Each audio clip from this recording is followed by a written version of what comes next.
Health is perfectly natural functioning, normal living. There is a principle of life in the universe. It is the living substance from which all things are made. This living substance permeates, penetrates, and fills the interspaces of the universe. In its invisible state, it is in and through all forms, and yet all forms are made of it.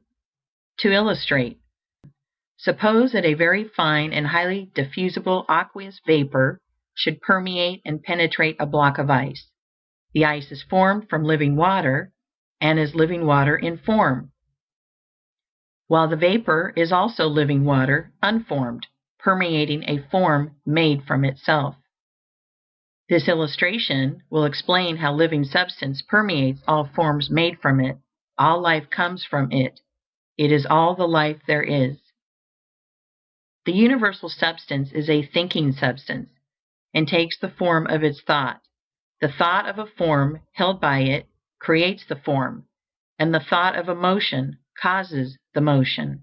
It cannot help thinking, and so is forever creating, and it must move on toward fuller and more complete expression of itself.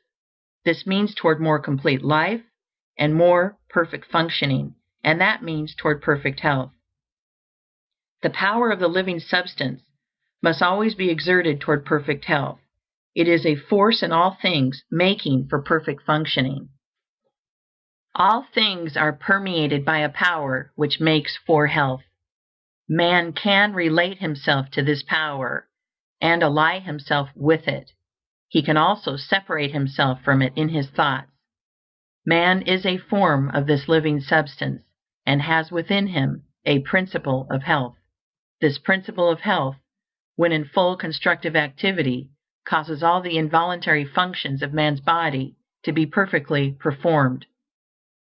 Man is a thinking substance, permeating a visible body, and the processes of his body are controlled by his thought. When man thinks only thoughts of perfect health, the internal processes of his body will be those of perfect health. Man's first step toward perfect health must be to form a conception of himself as perfectly healthy, and as doing all things in the way and manner of a perfectly healthy person. Having formed this conception, he must relate himself to it in all his thoughts, and sever all thought relations with disease and weakness.